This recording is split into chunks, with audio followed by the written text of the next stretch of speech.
하나님께서 오늘 우리에게 주시는 말씀은 신약성경 마가복음 1장 14절부터 20절까지의 말씀입니다.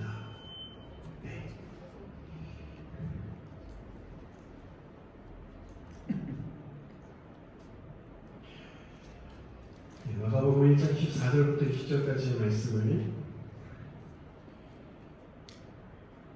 저와 여러분이 한 절씩 교독하겠습니다. 마가복음 1장 14절부터 20절입니다. 제가 먼저 읽겠습니다.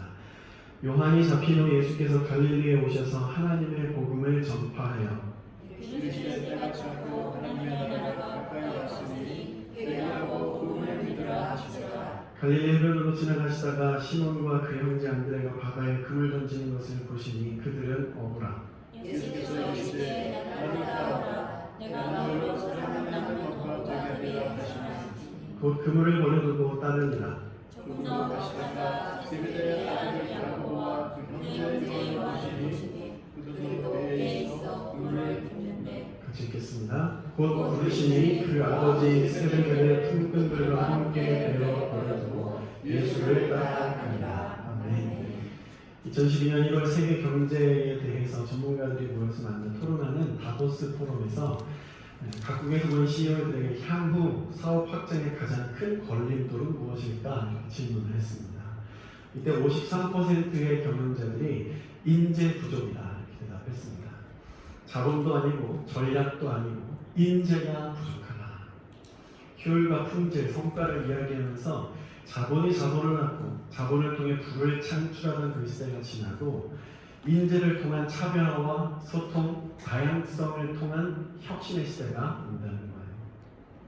물론 자본이나 전략의 중요성이 없어지는 것은 아니지만 이제 자본이나 전략만큼이나 인재가 중요한 시대가 되었다는 거죠. 저는 인터넷 이 기사를 읽으면서 구약과 신약의 정환되는 과정을 보게 되었습니다. 구약에서 중요한 건 선민 이스라엘 백성뿐이었죠. 하나님께 선택받은 백성들에게 흐르는 하나님의 언약의 말씀, 율법, 이 땅에서 형통하고 번성하는 것, 이런 것들이 구약에서 중요한 것이었다면 신약에 들어서서 예수님께서는 이스라엘 백성뿐만 아니라 이방인들까지도 품기 시작했습니다. 유대인들의 신앙 전통과 율법 준수, 형통과 번성이 중요하긴 하지만 그것보다는 메시아가 왔다는 것을 믿고 그분께 반응하며 따를 수 있는 사람이 더 중요했어요. 저는 오늘 여러분이 주님께 반응하여 하나님 나라의 확장에 필요한 인재들이 모두 되시길 축복합니다. 주님께 반응하는 자 하늘의 지혜를 얻고 이 땅 가운데서 정말 부족함 없는 삶을 살게 될 거예요. 지금은 창조적인 인재가 많이 필요한 시대입니다. 이전의 방법과 툴은 상당 부분 무용지물이 되어 있고 이전에 우리가 가지고 있었던 이것이 우리의 삶을 책임져 줄 거라고 하는 그 직업들이 점점 사라져가고 있습니다. 이전의 방법과 툴은 사라져가고 우리 자녀들이 하나님의 하나님께서 어떤 분이십니까? 창조의 하나님이시죠. 창조의 하나님을 바라고 그 말씀 붙드는 자는 하나님께서 창조적인 능력을 허락하십니다. 이때 창조의 것들이 필요한데 창조의 하나님 아들 그 아들의 말씀을 붙드는 자들에게 주신 그 능력 가지고 우리 자녀, 우리 다음 세대들이 이 다음 세대를 주거해 나가길 축복합니다. 이 자리에 계신 분들은 모두 주님의 부르심에 응답한 자들입니다. 여러분 아닌 것 같다고 생각하는 분들이 때때로 만나는 경우들이 있습니다. 저는 아닌 것 같아요. 다른 사람들은 하나님 부르신 것 같은데 저는 교회를 다니지만 저는 안 부르신 것 같아요. 이렇게 생각하는 사람들이 있어요. 그러나 우리는 부르심을 받지 못한 것이 아니라 이 부르심이 있는지 모르는 것뿐이죠. 우리는 다 하나님의 부르심이 있는 사람들이에요. 여러분, 때때로 우리가 세상 가운데서 어떤 죄로 인해서 실패하고 좌절하고 넘어질 때가 있지 않습니까? 그때 하나님께서 날 사랑하지 않으실 거야 라고 생각하지 마세요. 그 가운데서도 주님은 여러분과 함께 하십니다. 예수님께서 여러분 안에 주무시고 계실 뿐이에요. 우리 안에 계신 예수 그리스도를 깨우는 것이 관건인 것입니다. 난 믿음 없어 믿음이 약해 아닙니다. 우리가 믿음을 사용해 보지 않아서 그래요. 말씀에 하나씩 반응해 보십시오. 그리고 이것이 확실하게 주님의 뜻이다라는 것이 아니라 이것이 하나님의 뜻인 것 같다. 말씀을 듣고 말씀을 묵상하고 기도하면서 마음속에 떠올려 주시거나 하나님의 말씀을 들을 때 생각나게 하시는 것들을 그냥 하나씩 적용해 보세요. 그러면 하나님께서 믿음의 역사는 어떤 것인지 여러분들의 눈으로 보게 되는 역사를 주실 거예요. 저는 현대그룹을 창업했던 고 정주영 회장의 해보기나 했어? 이 말을 참 좋아합니다. 믿음의 도전, 하나님의 말씀에 순종하는 것은 해본 자만 알 수 있어요. 믿고 순종해 보십시오. 주님의 일하심을 보게 될 것입니다. 오늘 말씀은 크게 두 파트로 나눠지는데 첫 번째는 예수님께서 복음을 선포하시면서 본인의 사역을 시작하는 그 말씀이 있고 두 번째는 4명의 제자들을 부르는 그 말씀의 파트를 우리가 보게 될 텐데 거듭 말씀드리지만 마가복음의 핵심은 가르치고 깨닫는 것이 아니라 예수님의 사역이고 그 사역을 경험하는 것입니다. 이 마가복음을 볼 때 여러분 하나님의 말씀이 저런 거구나 이것을 기대하지 마시고 하나님이 오늘 나에게 이 말씀을 통해서 어떻게 역사하실 것인가 이걸 기대하시고 나오시길 바라요. 과거에 예수 믿는 사람들이 어떤 경험을 했는지 여러분들 잘 아실 것입니다. 그리고 여러분들 이 자리에 계신 여러분들에게도 하나님께서 나에게 어떤 놀라운 기적들을 행하셨는지 많은 경험들을 가지고 계실 거예요. 저도 그런 경험들이 참 많이 있는데 한국에서 가난한 전도사 시절에 제가 살고 있던 곳과 교회와의 거리가 상당히 멀었습니다. 지하철을 타고 버스를 타고 가면 한 2시간 정도 걸리는데 차를 타면 15분이면 가는 거예요. 그래서 하나님께 기도했습니다. 하나님, 제가 차가 필요합니다. 차를 한 대 주십시오. 어느 정도 그렇게 기도하다가 갑자기 교회 어떤 성도님이 차를 바꾸시면서 그 차를 저희 그냥 주신 거예요. 그리고 이거 참 신기하다. 하나님, 그러면 이제 제가 교회 가까운 곳으로 가고 싶습니다. 제가 생각하는 그 교회 그 지역은 굉장히 비싼 곳이라 제가 받는 그 사례비로는 그곳에서 살아갈 수가 없었어요. 렌트를 감당할 수 없었는데 하나님께서 또 렌트를 허락해 주셔서 교회 가까운 곳으로 오게 하시는 일들이 있었어요. 이것처럼 여러분들에게도 그 삶에 하나님께서 베풀어 주시는 놀라운 은혜와 기적들이 있으실 거예요. 지금 우리가 예수님의 가르침, 깨달음보다 주님의 사역 그리고 주님의 사역을 경험하고자 하는 그 믿음의 자세를 가진다면 이런 일들은 지금도 여러분들의 삶에 일어나게 될 것입니다. 주님은 때때로 이렇게 초자연적으로 일하시는 분이세요. 여러분, 우리 주님은 우리의 수준 안에 갇혀있는 분이 아닙니다. 주님은 늘 초월하는 분이세요. 시간과 공간을 초월해서 언제나 일하실 수 있는 분입니다. 그 초자연적이신 하나님의 그 은혜, 지금 이때가 그 하나님의 은혜를 경험하고 그 하나님의 은혜를 기도할 수 있는 참 좋은 시즌인 것 같아요. 주님께서 초자연적으로 세계를 어렵게 하셨잖아요. 이때 믿음을 가지고 기도하면 하나님의 살아계심을 경험하고 그 경험한 것을 나눌 때 세상이 주님을 바라보게 되는 기회가 얻게 될 것입니다. 오늘 본문 말씀으로 들어갈 텐데요. 드디어 예수님의 1차 사역이 시작되는 부분이에요. 그 사역이 시작되기까지 세례 요한이라는 사람이 주님 오실 길을 준비했고 물 세례를 통해서 예수 그리스도께 세례를 줬고 그 물 세례로 말미암아 성령 세례가 일어나 하나님께서 예수 그리스도를 인정해 주시고 내 아들이다, 이 사람의 메시아다, 이 사람의 사역이 이제 시작될 준비가 되었다 이렇게 보증해 주셨어요. 예수님의 사역을 지지해 주시는 메시지가 너는 내 사랑하는 아들이고 너는 내가 기뻐하는 자다 이렇게 말씀해 주시는 것이라고 하였습니다. 이 말씀은 예수님께만 주시는 것이 아니라 예수를 믿는 모든 사람들에게 주시는 거라고 하셨어요. 하나님께서 여러분들을 사랑하십니다. 그러니까 하나님께서 여러분들의 지금의 삶 자체를 기뻐하십니다. 내가 주님께 무언가를 하지를 않았는데 상관없어요. 주님은 여러분들을 기뻐하세요. 성령 충만한 예수 그리스도는 그 다음에 어떤 일들을 행하셨습니까? 곧 성령의 인도하심을 따라 광야로 나가셨습니다. 광야로 나가셔서 사탄의 시험을 받으시고 말씀으로 승리하셨어요. 기록된 말씀을 가지고 승리했습니다. 예수님은 굳이 이렇게 검증받으실 필요가 없으신데 본인 스스로 검증의 절차를 거치셨어요. 저는 8월 첫 주부터 본격적으로 해밀턴 한인 장로교회 사역을 시작하게 되었는데 그 전에 3주 정도의 검증의 시간을 거쳤습니다. 이 시간에 하나님께서 우리 교회를 향한 마음이 어떤 것인지 약간 보여주신 게 있어요. 하나님과 성도 사이에, 성도와 목회자 사이에, 성도와 성도 사이에 신뢰와 회복, 그리고 영적인 균형을 잡기 원하신다는 것을 가르쳐 주셨습니다. 그래서 저는 이 균형을 잡기 위해서 기도하는 사역을 펼쳐 나갈 것입니다. 이 일에 여러분께서 함께 동참해 주시기를 초청합니다. 방법은 같이 예수님 믿고 말씀하시는 대로 순종해보고 그분이 하실 일을 기대해보는 거예요. 그게 전부입니다. 그 사역의 실제 적용의 시작이 개인 및 가정 신방이 될 거예요. 여러분 이 신방하는 것들을 기도하고 잘 준비해 주십시오. 여러분들의 가족뿐만 아니라 그 신방을 통해서 이 영적인 균형이 우리 교회에 맞춰짐으로 하나님께서 우리 교회에 하실 일을 보여주실 거예요. 14절로 가면 14절은 이렇게 시작해요. 요한이 잡힌 후에 이렇게 시작을 하는데 주님 오실 길을 준비했던 세례 요한은 그 당시 왕에게 붙잡혀서 목에 잘려 죽습니다. 아주 살벌하죠. 세례 요한 같이 중요한 일을 한 사람이 왜 죽어야 합니까?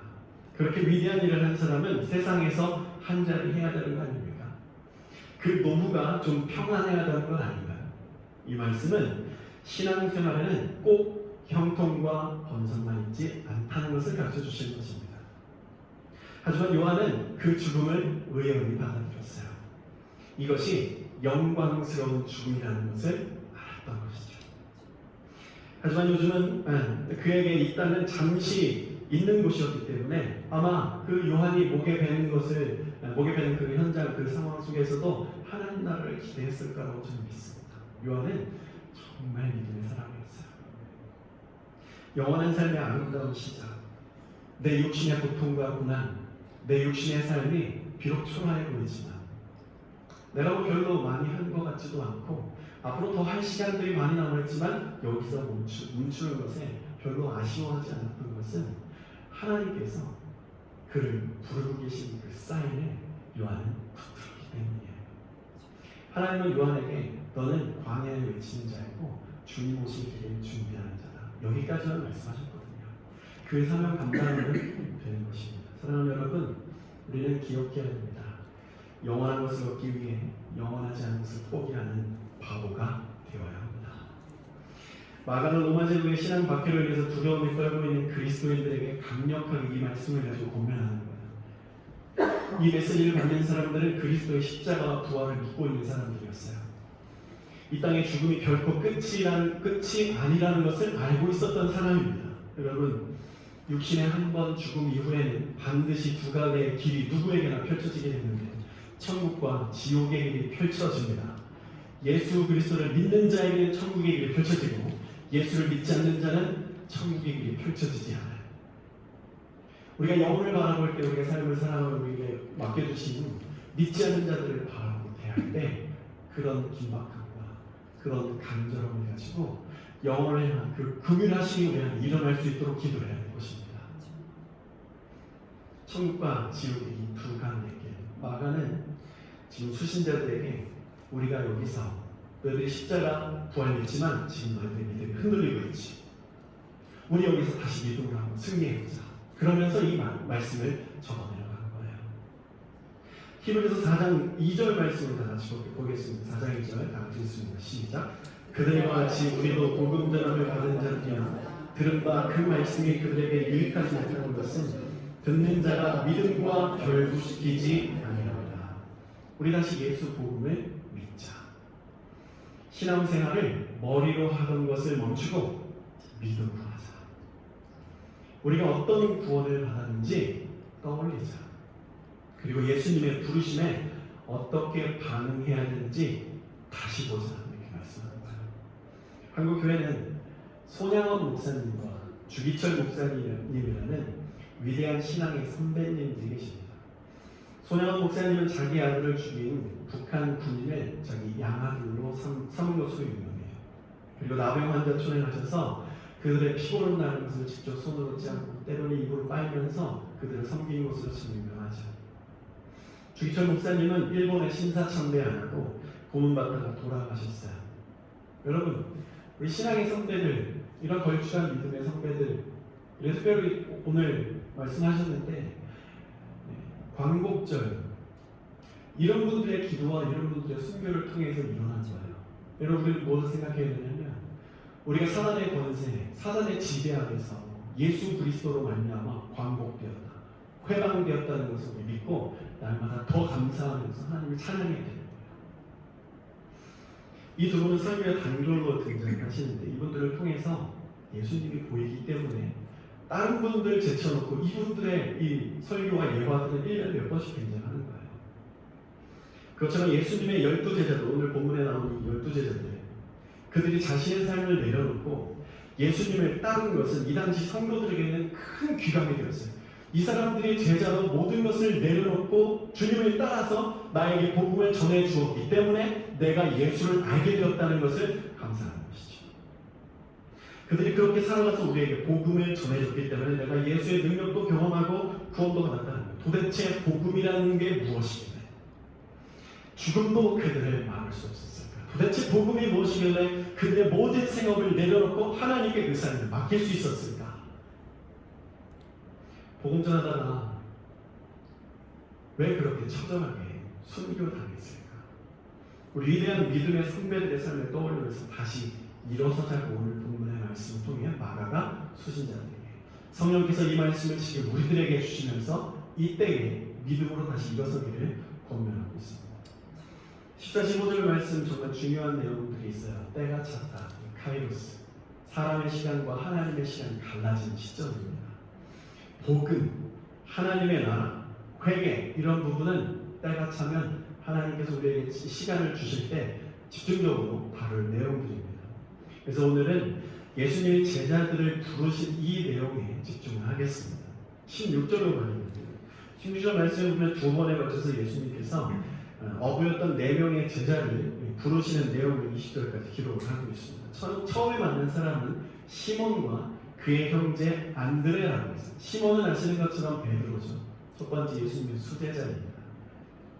예수님이 그들에게 말씀하십니다. 17절에 예수께서 이르시되 나를 따라오라, 내가 너희로 사람을 낳는 어부가 되게 하리라. 이 둘의 반응을 보세요. 18절에 다 같이 읽습니다. 곧 그물을 버려두고 따르리라. 19, 20절에 똑같이 야고보와 요한을 부르시는 내용이 반복되고 있어요. 마가의 포커스는 곧입니다. 이 1장 가운데서 곧이라는 단어가 여러 번 나오는데, 곧 물에서 올라오실새 하늘이 갈라지고 성령이 비둘기같이 임했다. 성령이 곧 광야로 예수 그리스도를 내보냈다. 그리고 오늘 말씀에 곧 그들이 그물을 버려두고 예수를 따랐다. 무엇입니까? 이 곧은 즉각적인 반응이에요. 예수님 말씀이라면 묻지도 따지지도 말고 순종하는 거죠. 이게 정말 하나님의 뜻이라면 전문용어인데 덮어놓고 따르는 겁니다. 우리의 삶의 모든 걸 다 뒤로하고 따르는 거예요. 믿음은 덮어놓고 믿으면 안 돼요. 믿음에는 분명한 복음의 진리를 우리가 깨달아야 되고 알아야 되고 우리 안에 소유돼야 될 그 복음의 메시지들이 있습니다. 그러나 이것이 정말 복음의 메시지이고 예수 그리스도께서 허락하신 말씀이라면 우리의 삶의 모든 것들을 덮어놓고 주님을 따르는 은혜가 저와 여러분에게 축복합니다. 믿음의 복음을 자세히 배우는 일들이 우리 교회 가운데 있게 될 것인데요. 금요기도회 때 지금 갈라디아서를 묵상을 하고 있는데 바울은 갈라디아서에서 갈라디 성도들에게 다른 복음은 없다 이렇게 말해요. 이것이 말하는 의미는 너희들이 지금 유사한 복음을 믿고 있다, 다른 복음을 믿고 있다는 거죠. 진짜 복음을 다시 붙들고 일어서야 된다고 갈라디아 성도들에게 바울이 강력하게 권면합니다. 똑같은 거예요. 우리도 예수 그리스도의 그 복음으로 다시 일어서야 돼요. 그 복음이 내 안에 진리가 되어서 그 진리의 말씀을 가지고 믿음으로 깊은 곳에 그물을 던져서 그 안에 있는 영혼들을 구원하는 역사가 우리 교회 안에 우리 삶에 있어야 될 것입니다. 마가의 수신자들은 이 현실의 고난에 부딪히게 되니 참 많이 고민이 되었어요. 말씀드린 것처럼 이들은 십자가와 부활, 주님 오실 것을 정확하게 알고 있었고 믿고 있었어요. 그런데 현실 앞에서 힘들었습니다. 지금 이 시간만 피해가면 내가 다시 믿을 수 있을 것 같아요. 지금 이때에 신앙 때문에 내가 너무 힘든 거예요. 이 신앙만 버리면 내가 죽지도 않고 살아의 위협도 받지 않고 그냥 평안하게 좀 살 수 있을 것 같은데 이 신앙이 내 삶을 지금 너무 힘들게 하고 있는 거예요. 그때 마가의 복음서가 그들의 신앙을 붙들게 되었어요. 결국 그들은 다시 이 메시지를 가지고 붙들림을 받았습니다. 그리고 다시 복음 앞에 선자들은 이런 삶을 살아갔어요. 이 결과가 히브리서 11장에 나타나는데 저와 여러분이 한 절씩 교독해 보겠습니다. 히브리서 11장 33절부터 38절인데요. 제가 먼저 읽겠습니다.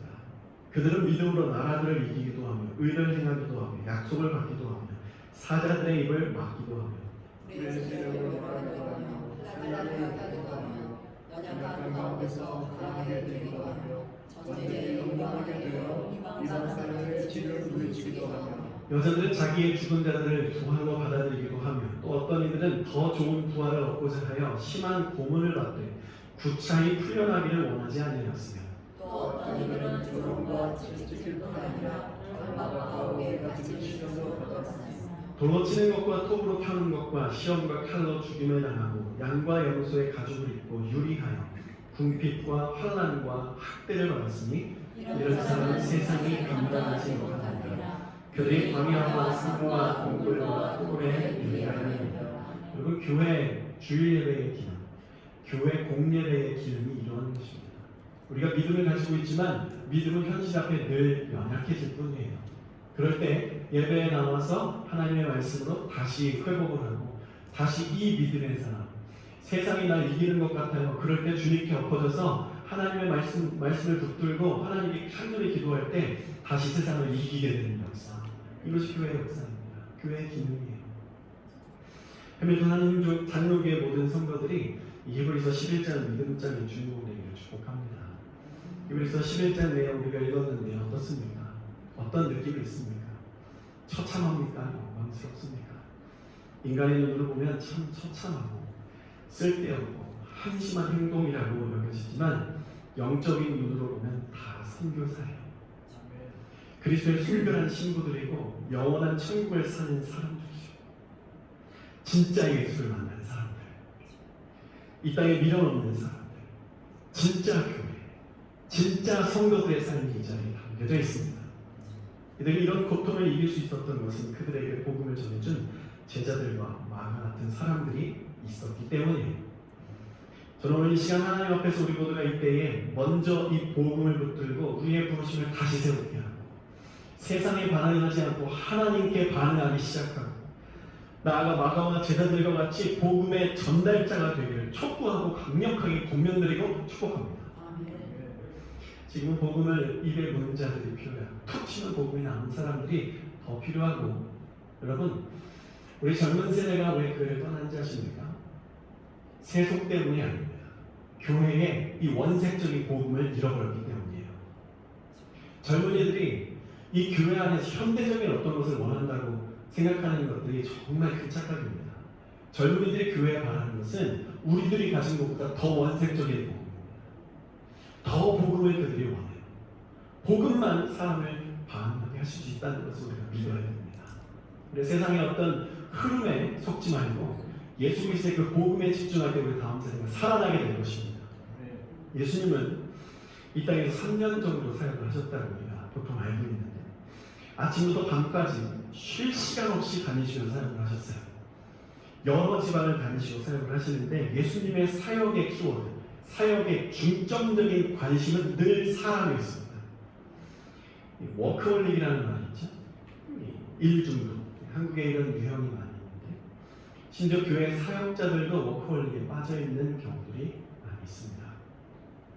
일 중심의 사역의 목표는 무엇입니까? 결과예요. 사람이 몇 명이 왔는가? 몇 명이 교회에 등록을 했는가?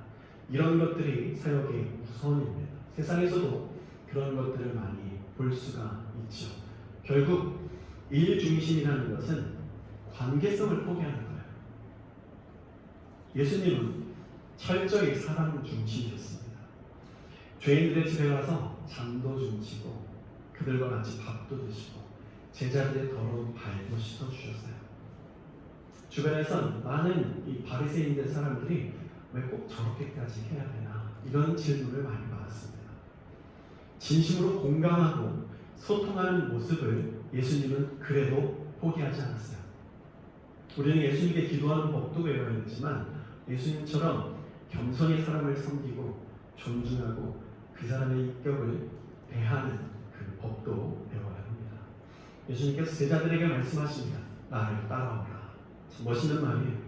물고기를 낳지 말고 이제 너희들은 사람을 좀 만들어줘라. 사람의 마음을 사랑하는 거예요. 하나님의 일은 초월적이기도 하고 초자연적이기도 하지만 인격적이기도 합니다. 상당 부분 전도에서 사람들을 회심시키는 것은 초월적이거나 초자연적이기보다는 인격적인 관계를 통해서 일어나는 게 많아요. 위니펙에 살 때 한 중국인을 만나 전도를 하게 되었어요. 저는 그 친구에게 예수를 전하기보다는 진심으로 대화하고 친구가 되기를 힘썼습니다. 어느 순간 우리의 관계가 이렇게 점점 좋아질 때 제가 그 친구에게 교회를 다닌다는 이야기를 하자 그 친구도 교회 한번 와보고 싶다고 이야기를 하더라고요.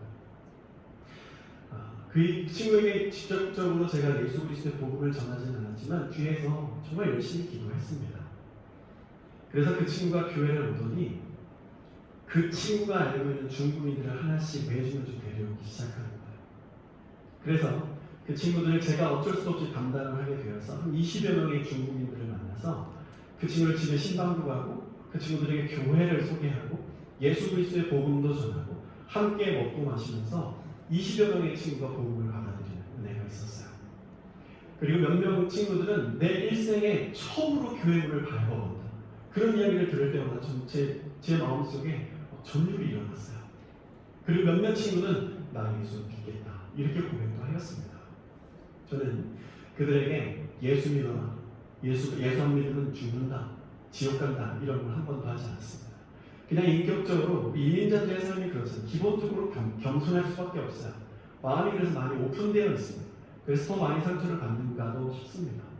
마음이 참 오픈되어 있는 그들에게 인격적인 그 대화와 이 삶의 터치들이 일어날 때 하나님께서 자연적으로 일하는 것을 보게 되었습니다. 영성이 좋은 사람은 인격도 더불어 성장합니다.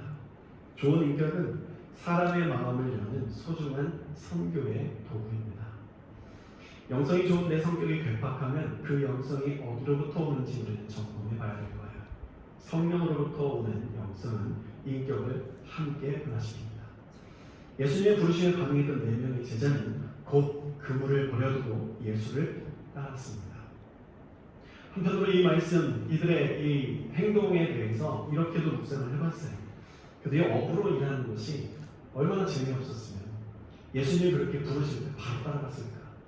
그 가운데 예수님이 하나님의 나라에 대해서 말씀해 주시지도 않았는데 어떻게 그 자신의 생업을 다 포기하고 예수를 따를 수 있었을까.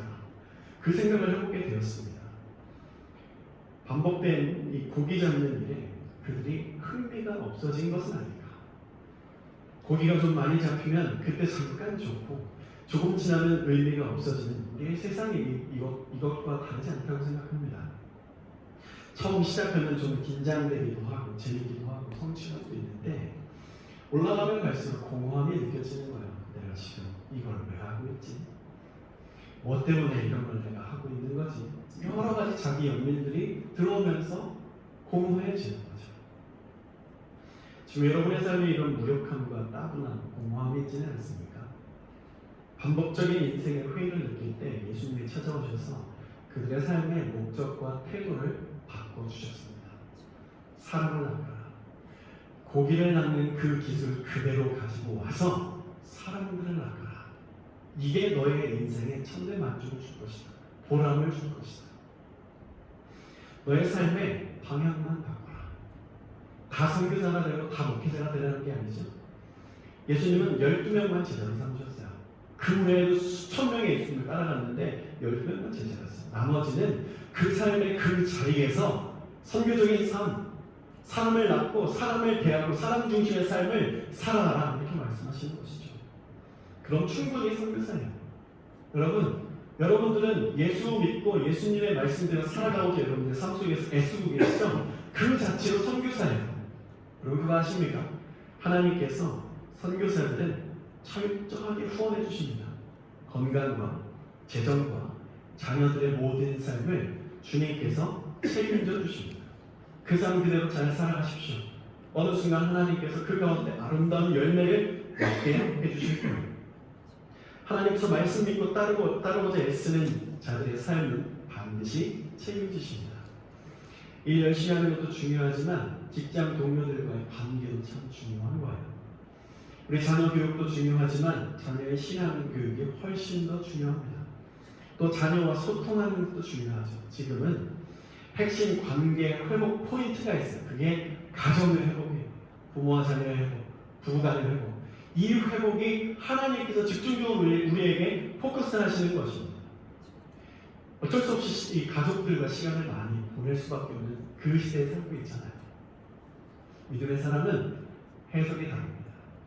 지금 이 시간에 우리가 고립되었다 생각하지 마시고 어디를 회복하시길 원하시는지, 하나님이 우리에게 무엇을 원하시는지 여러분 주님께 구하시고 하나씩 회복해 나가시길 축복합니다. 가정의 회복은 교회의 회복으로 연결되고 교회의 회복은 열방의 회복으로 드러나는 거예요. 그럼 우리 질문할 수 있습니다. 사람을 어디로 낚아야 됩니까? 천국으로 낚아야죠. 그건 뭐 이미 우리가 다 알고 있는 방법이에요. 그럼 어떻게 사람들을 천국으로 낚을 수 있지?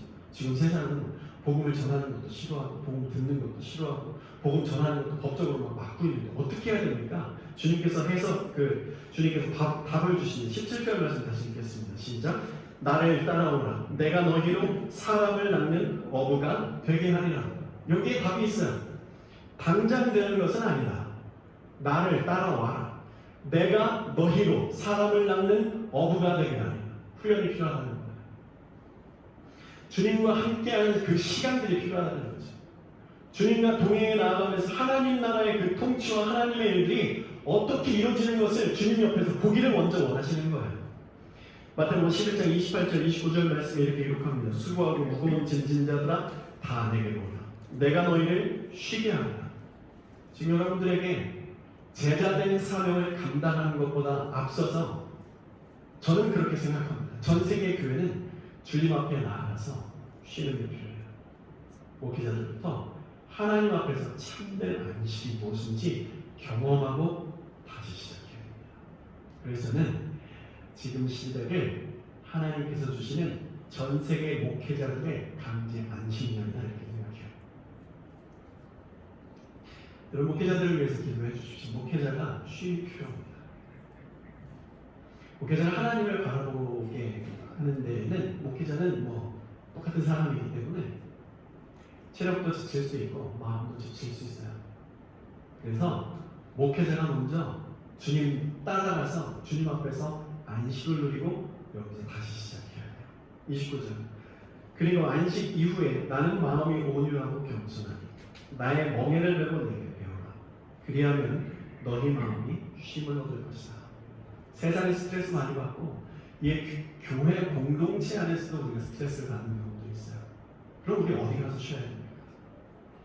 교회를 만들어 주신 이유는 하나님의 안식을 이 예배를 통해서 누리라고 주님께서 마련해 주신 것인데 세상에 스트레스 받은 걸 여기 와서 내려놓지도 못하고 힐링을 받지도 못하고 이 교회 안에서 안식도 못 누린다면 우리 정말 외로운 사람 아닙니까?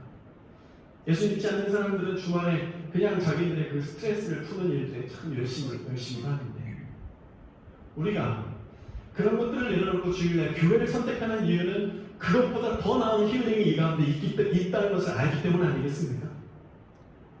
그럼 우리는 교회를 위해서 어떻게 기도해야 되고 그리고 내가 이 하나님의 말씀 앞에 어떤 행동들을 해나가야 되는지 여러분들 스스로가 찾을 수 있을 거라고 저는 믿습니다.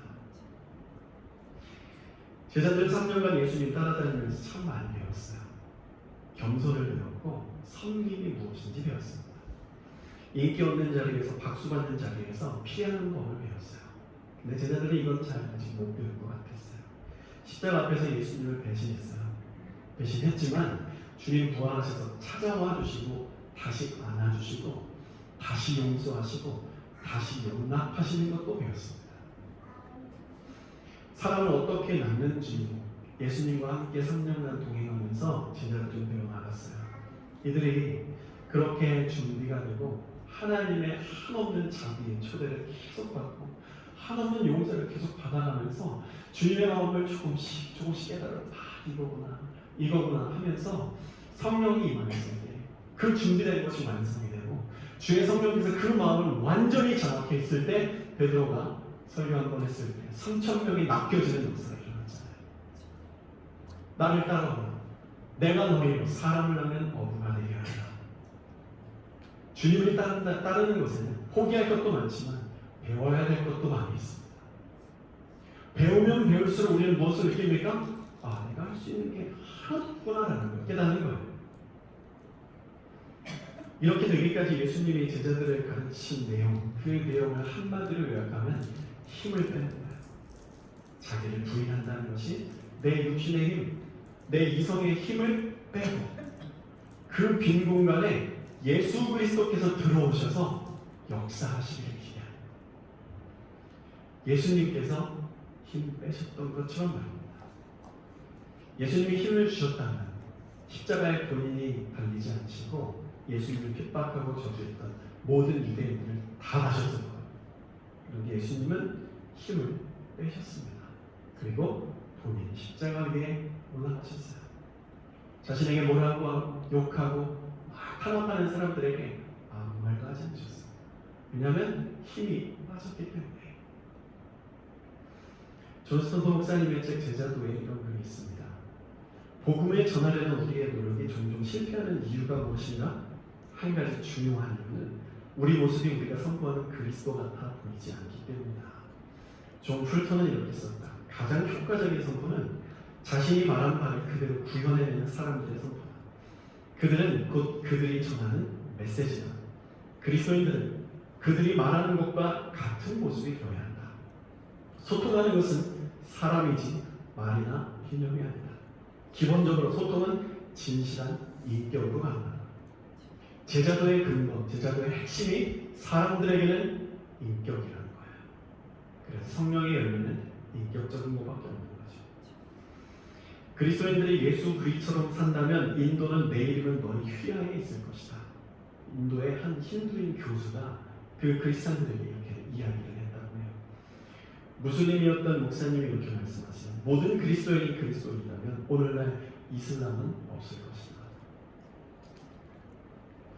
여러분, 우리가 가진 힘을 빼고 진정한 제자의 길로 가야 하겠습니다.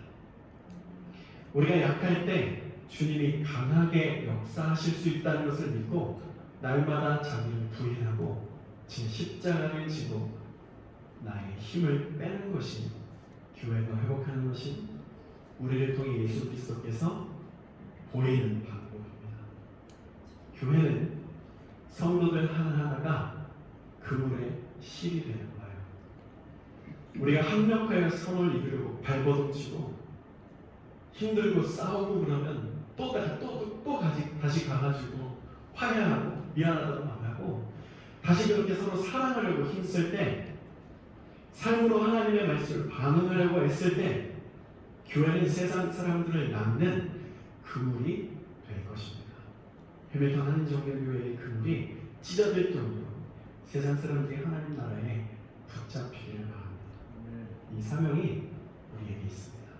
우리가 오늘 이 말씀 붙들고 한 걸음씩 주님과 동행해 나아가고 삶의 예수님의 사역의 그 역사, 그 경험을 내 마음을 열어 받아들이기 시작할 때 여러분들에게 이게 뭐지? 한 번도 경험해보지 못했던 그 일들이 일어나게 될 거예요. 우리 함께 기도하겠습니다. 오늘 우리가 하나님 앞에 첫 번째 기도할 것은 우리가 먼저 주님 앞에 예배 가운데 영적인 안식을 누리는 것입니다. 내가 하려고 했던 모든 삶의 발버둥을 주님이 그대로 받으셨어요. 그런데 지금 주님이 원하시니까 내게로 와서 먼저 쉬어라. 주님 안에서 다시 회복하고 그리고 나서 나에게 배워라. 무엇을 배울 것인가? 복음을 배우고 하나님 나라를 배우고 또한 우리의 삶으로 빛과 소금의 역할을 감당하기 위해선 용서와 용납과 사랑과 겸손과 낮아짐의 그 예수님의 영성이 필요하다. 하나님, 오늘 내가 가진 힘을 빼기 원합니다. 하나님, 저는 하나님 앞에서 철저히 무능합니다. 철저히 연약합니다. 이 약한 이 삶에 들어오셔서 강함이 되어 주시옵소서. 나의 삶을 보는 모든 사람들이 예수 그리스도의 향기를 느끼게 하십시오. 내가 주님의 부르심을 확고히 하고 이때에 다시금 믿음으로 일어설 수 있도록 인도하여 주시옵소서. 기도하겠습니다.